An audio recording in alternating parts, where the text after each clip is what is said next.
Welcome to the 2009 First Robotics Competition and this year's game, Lunacy. Lunacy is played on a 27 by 54 foot field known as the Crater. Alliances of 3 teams each are positioned in bases at each end of the field from where they control their robots. Additional player stations are located along the edges of the crater. The crater is covered with a slick polymer material called regolith that provides a unique surface for the robots to drive upon. Special wheels are used on the robots to create a low-friction interaction with the regolith. This simulates the low traction effects of driving in the 1/6 gravity on the surface of the Moon. Lunacy uses 3 types of game pieces known as moon rocks, empty cells, and supercells. A trailer is attached to each robot.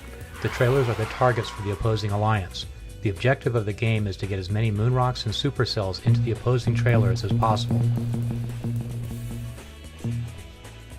At the start of the game, human players known as payload specialists are positioned in the outpost stations. Each robot is placed on their launch pad with the trailer touching the wall of the crater. Robots are able to start the game with up to 7 moon rocks in their possession. During the autonomous period, players in the corner fueling stations and the outposts attempt to launch moon rocks into moving trailers. Each robot starts in a launch pad in front of an opposing player. As robots start to move away, the other alliance may try to block the robot's progress to make them easy targets. Or, robots may use their cameras to track the vision targets on top of each trailer. This allows them to track and score in the opponent's trailers.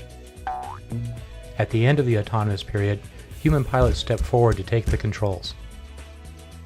During the tele-operated period of the game, pilots guide the robots as they attempt to launch moon rocks into the trailers of the opposing alliance. Meanwhile, human payload specialists will also attempt to score moon rocks into passing trailers. Robots can also recycle game pieces back to the payload specialists. With a low-friction playing surface, robots will slide easily and high-speed collisions will be common. Bumpers are necessary to prevent damage. The outpost payload specialists can also deliver special empty cells to their robots. The robots then deliver these empty cells to their fueling stations. At the fueling station, the empty cells are exchanged for supercells.